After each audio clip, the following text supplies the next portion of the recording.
Tonight we are at step 2, in which we came to believe that a power greater than ourselves could restore us to sanity. You know, step 2 is where we start moving away from step 1.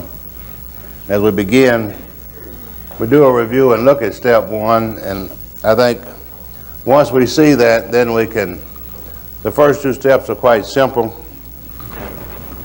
We say the first step really shows the alcoholic where he is, exactly where he is. And based on that information, then the second step says, real simple, it says we believe it'd be better over here. And so we have to establish these 2 points before we can get into the journey. And then the real test is a job to go from here to here.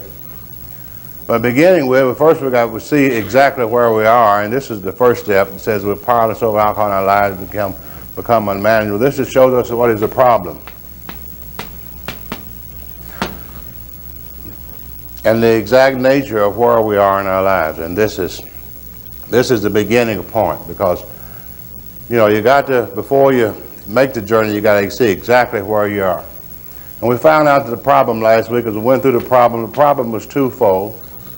Part of it is in the body, part of it is physical, and the main part is in the mind.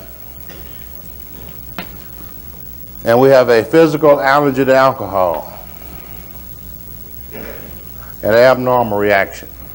That is, when the alcoholic takes something to his body, something occurs, something takes place that doesn't take place in the average temperate drinker, as Dr. Silkworth said. And he said once the alcoholic takes a drink, he experiences a physical craving of alcohol. And once he experiences this physical craving, the craving produces one drink, and another drink, and another drink, and another drink. And he goes through the well-known spree, and he emerges with remorse with a firm resolution not to do it again. And he repeats this over and over and over again. Now the problem is, this is a real big problem, but it's not the main problem of the alcoholic. Our book says the main problem of the alcoholic sin is in his mind, and this would be academic anyway. The fact that you're allergic to alcohol, if you never took the first drink anyway, because you never experienced this. So what the main problem of the alcoholic is something in his mind, we're going to be talking about that tonight, that tells him he can drink. He has this obsession, or as our book says, in some other words, he has this illusion or this delusion that he can drink. And mainly that's what we're going to be talking about tonight, to get rid of that, to believe that a power greater than ourselves can remove that obsession or that illusion or that delusion to drink. Because once the mind gives him permission to drink, he puts the alcohol in his system, he triggers the allergy, and the allergy produces a craving, the craving produces the second drink, and he continues to drink, and he gets in trouble. And he repeats this over and over again. As we said, the mind triggering the body, and the body in reverse triggering the mind. Because the more we take the first drink, the mind tells us to take a drink, and it gives us permission to drink. And we put the alcohol into our system. Then the craving gets harder as the years go by. The drinking gets harder. As the drinking gets harder, the emotional problems increase to trigger it back again. So if we have this problem, and we at least understand it, and I thank God for Dr. Silkworth. And we as individuals, once we see the problem, it don't make any difference how devastating it might be. Once you see the problem, you can always begin to figure, at that point, you can begin to find a solution or figure out some way to overcome it. And it says because of this, we are powerless. We are powerless. And if we are powerless, then the second step is going to begin. Once we see this, the second step is going to say, obviously, come to believe that a power greater than ourselves. And in the big book of Alcoholics Anonymous, I love the way he starts out. Once we have see the doctor's opinion and Bill's story, this section of the book talks about the problem. And once we see the problem, then the second chapter of our book talks about there is a solution. There's a solution to this problem. It says many of us are just as hopeless as Bill, but we have recovered. We have found the solution. And it talks about the power right on that page. I love that page, because right on that page it describes the power. It gives us, it writes a prescription on page 17 of the big book of that power. And it talks about the fellowship of Alcoholics Anonymous. And the fellowship of Alcoholics Anonymous is it's a therapeutic group. It's a support group. It's a group of people who have the same problem. And as these people come together, this gives hope to the new alcoholic. This is the first beginning of that power. You know, it's totally impossible to go to an AA meeting like here tonight. If you're an alcoholic looking for some help or looking for a way out, if you do no more than just be here amongst the people who have recovered from the same problem you got, you're going to feel better when you leave, whether you get any information or not. You're going to have some support. You're not going to be alone. Our book says that we are average Americans, and we come from all sections of this country. We have many different occupations. There are many different occupations in AA. If we went around the room tonight, we could find all kind of occupations in this room. You know, people that do everything to make a living. There are many different religions, different social backgrounds, different economic backgrounds. We here in this room tonight are normally people that should not mix, our book says. You know, alcoholics, AA is made up of the most mixed up group of people in the world. You know, there are all kinds of people in here. You know what I mean? We come from different races, different backgrounds. We should not have even known each other. We really have nothing in common but one thing. We're normally people that should not mix. But amongst us, there is a fellowship and a friendliness and an understanding that is indescribably wonderful. We're very close. And our book explains this, the fellowship, that he says we are like the passengers on a great liner. And when this book was written, this was very timely, because this is the way we travel to Europe. This is a parable that teaches us what we're all about. And on these great ocean liners, as they travel across the ocean, and as we were traveling across the ocean of life, you know, we were all doing our thing. Everybody was doing his thing. The doctor was doctoring, the lawyer was lawyering, the painter was painting. We were all going through life doing our thing.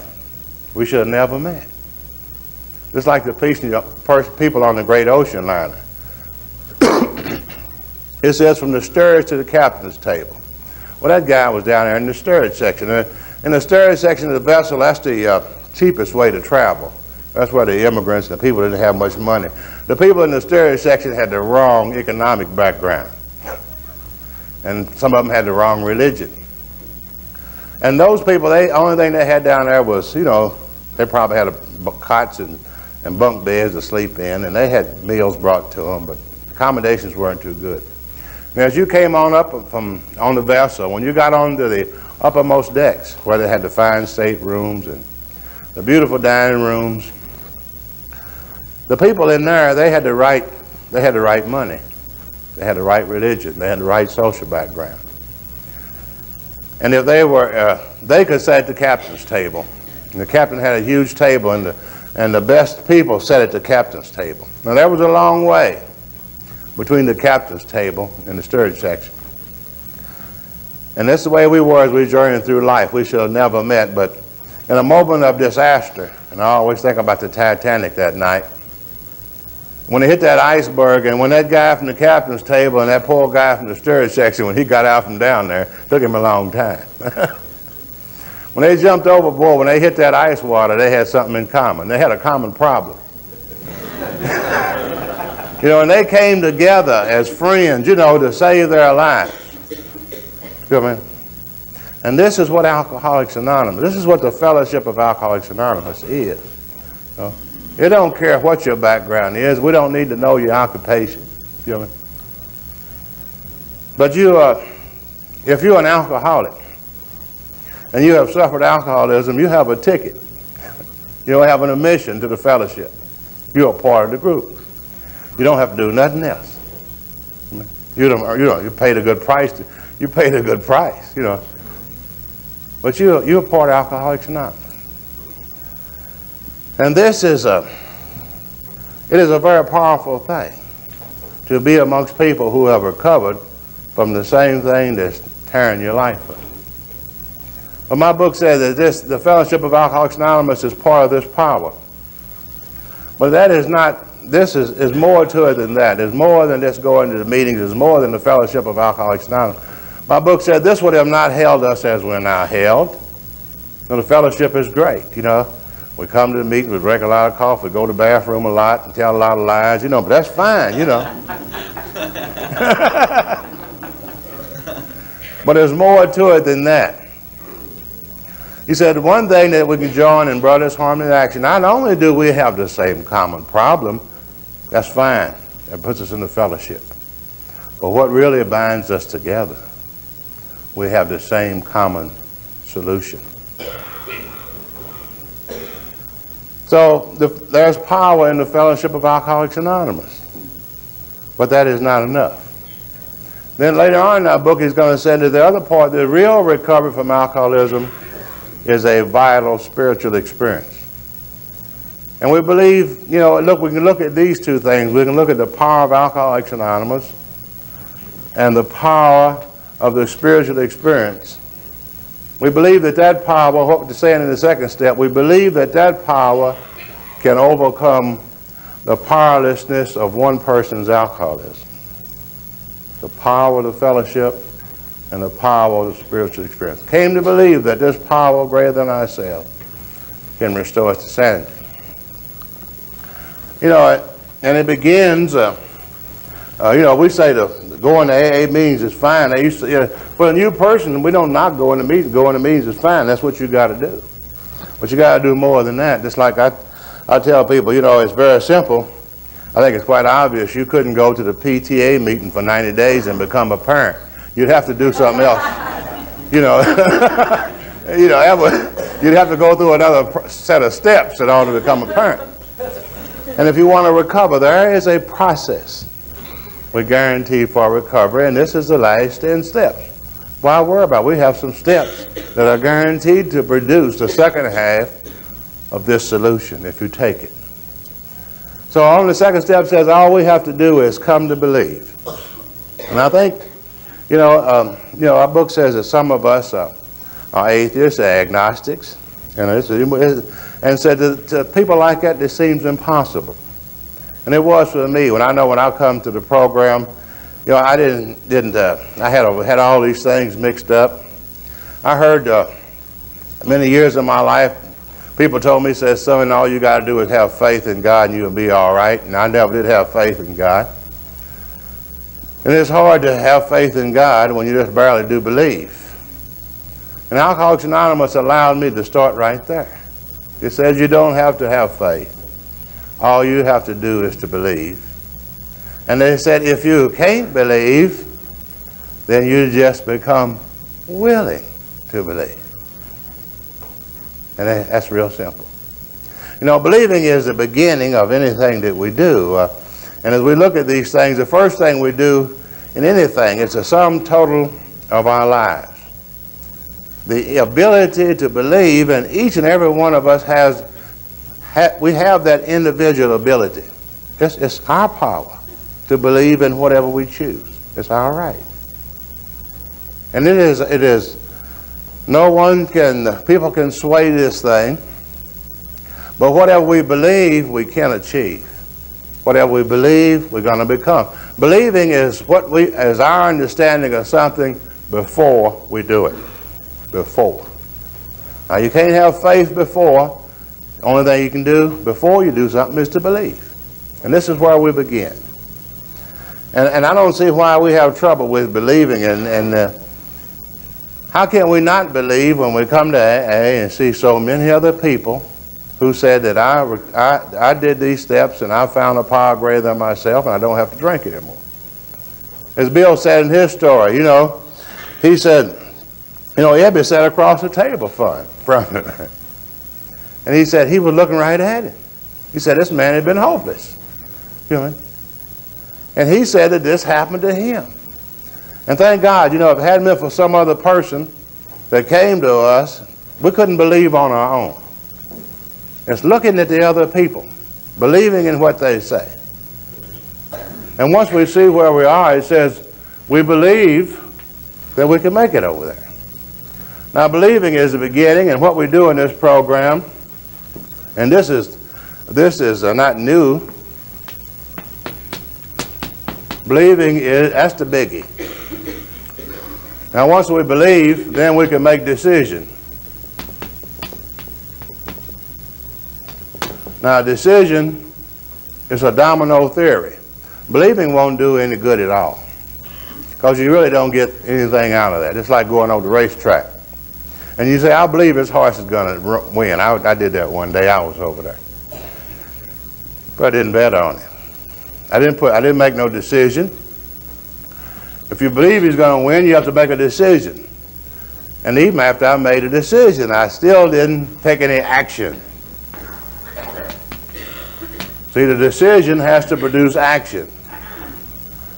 And once you take the action, they'll pay you for results for what you put up.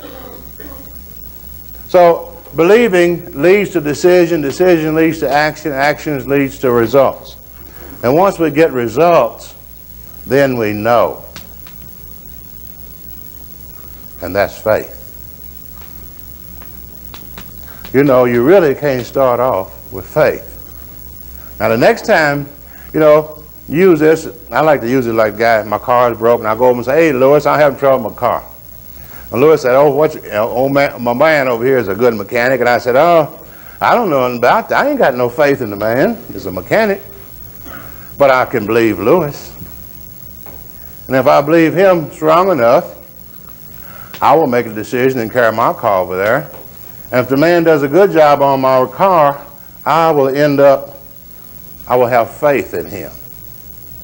And the next time my car needs some repair work, I'll go back on faith. But I have to start off with believing. And this is all we're required to do. Believing is the beginning of anything. Believing is the beginning. Success or failure begins with believing. And if believing is a power that we all have. And sometimes we'd be better off if we didn't have it. But you can't turn believing off. It's like a searchlight that stays on. And if you believe wrong, you're going to get in trouble. If you believe right, you're going to be successful. If you believe failure, you're going to fail. And it's our ability. There's a whole lot of people in trouble tonight because they believed wrong. There's a whole lot of people in prison because they believed they could steal. Right? They really, when they start stealing, they believed that they could steal and get away with it. And they made a decision, took the action, and got caught. Tell me, they believed a lie. Why they was believing they could steal and get away with it, the police was believing they could catch them. If you believe a lie, they say hell is a truth seen too late because we believed a lie. They say if you believe a lie, they say the truth will set you free. And the first step is the truth. It begins right there, setting you free from the lie, because it shows you that you can't drink and you can't use alcohol. And once you see that truth, see the lie, then we're going to be talking about looking at where we should be. Now, there's a lot of illustrations in the book, and I love the big book, how it deals with this. He takes a lot of time to show us how to use this. He talks about on page 51 in this book, how this world of ours, how much progress we've made in down through years. We've made more progress in the last millenniums than all the men that lived before. And this is true. In the last 100 years, most of the modern inventions and transportations and forms of energies all the great advancements that's taken place in the last 100 years. You know, all of our means of transportation and energies and all these things. And all the other time, men on the face of this earth, they discovered none of these things. And, you know, we would probably assume that we are smarter than those people that lived hundreds of years ago, but this is not true. They were just as, we find out that their minds were just as great as ours. But they discovered nothing. They invented nothing. It says their minds were fettered by superstitions and all sorts of fixed ideas. You know, they had certain rules in the old days society. You know, that what you couldn't believe in those society. You had to believe what everybody else believed. You couldn't do nothing new. I mean, 300 or 400 years ago, if somebody saw you going down through town with some wires and tubes and things, and you say, "What are you doing?" "I'm making a television." They say, "What's that?" "Well, it's going to show a picture." Boy, they'd cut your head off.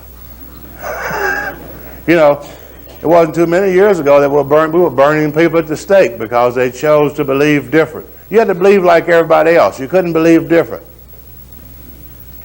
And about the only way you can change in life is you have to believe different. And surely if you're here tonight, if you can't keep believing the way you are and make any changes. Because whatever we believe, we become. And if we're going to change, we have to believe different. Now, our book says some of the contemporaries of Columbus, and that's one of my favorite guys. Boy, I was thinking about him last month, Columbus Day. I think we ought to celebrate his day because he's a typical alcoholic. You know, Columbus, the people in Columbus Day, they said the world was square, right? Now, we know he was an alcoholic because nobody but an alcoholic could believe against everybody in the world. You got to be hard-headed to do that. Against everybody else said it's square, and this one little drunk said it's round.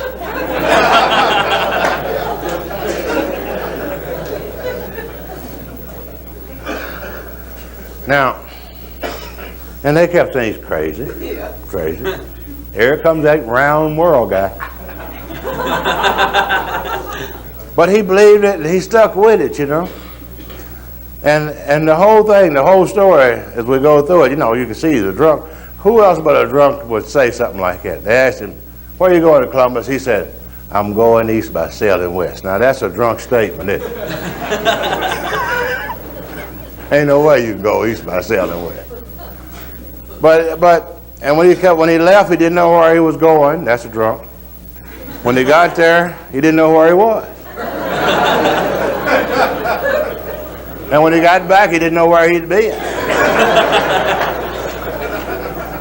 But what really made him an alcoholic, a woman financed the whole trip, you know.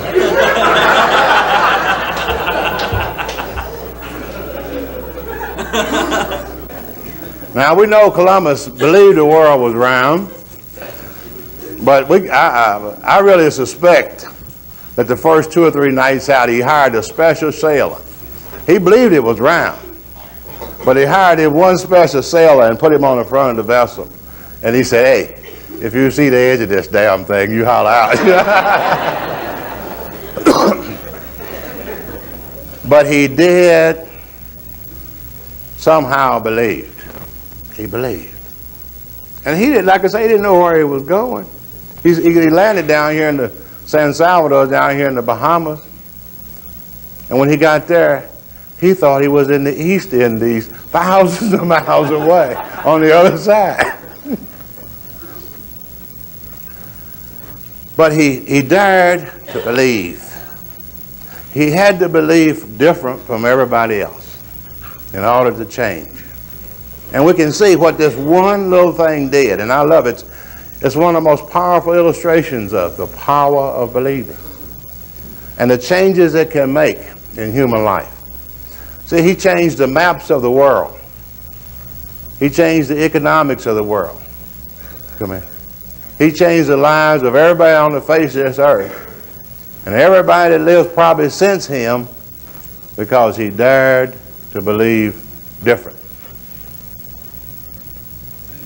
That's the only way we can change. We got to believe different. Because if we believe the same, we will be the same. You know, it goes on and uses, our book does teach with parables, and I love the parables of the big book. It paints pictures in our minds. And he says, what about the Wright brothers? Look at the Wright brothers. The Wright brothers, their childish faith, which was belief.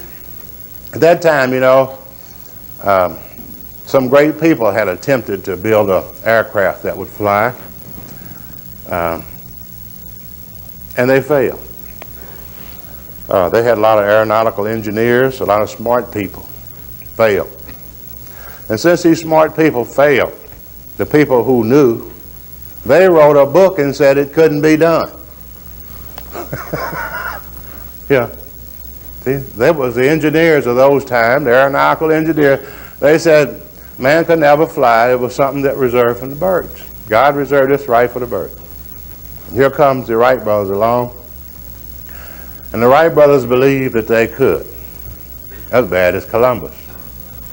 Now the Wright brothers were not aeronautical engineers. They hadn't read those books. The Wright brothers were high school dropouts. And they were bicycle mechanics. It's pretty hard for a bicycle mechanic to believe he can build an airplane. Feel me? No different from a drunk to believe he can stay sober. But all you got to do is believe it. And I'm sure, you know, it was on this simple belief that they began, and they finally got the thing to fly. And after they got it to fly, the newspaper wouldn't even print it because they believed the lie so strong, feel me, that they wouldn't say, hey, I'm not going to put that in the paper. So all we have to do at this point, before this thing happens, is to believe. See, this is what Ebby brought to Bill. And it comes from the psychiatrist. The second step, it came from Dr. Carl Jung. The first step came from Dr. Silkworth, and was a guy named Roland H. from New York, a guy from a wealthy family. And his family had spent a lot of money on him. And Dr. Silkworth gave this to Bill, told Bill about the problem at the hospital. Bill understood that. But over here was a psychiatrist in Zurich, Switzerland. And Roland had went to this guy, Roland Hazard. He went to this guy and he treated him, and he got drunk, and he went back again. And finally the doctor said, Roland, he said, doctor, is any hope? He said, yes. Here and there, every once in a while, alcoholics have what I'll call vital spiritual experiences. And this is what we're talking about in our 12th step. This is what will come as results of our steps. And he said, Roland, I've been trying to produce these things in you, but I've never been successful with an alcoholic of your type. And of course, quite naturally at that time, you know, the Oxford groups was a great movement across the country. People were involved in this, and this is where a lot of this was taking place. So Roland came back, and he got in the Oxford groups, and by practicing their principles, which basically became our recovery steps, he had this thing happen in his life. Now, he heard about a guy in jail, another drunk named Ebby. He got Ebby out of jail and kind of straightened him up for a while, for a couple of months. And Ebby brought this solution to Bill. He told him, he said, by practicing these little principles in the Oxford groups, I have recovered.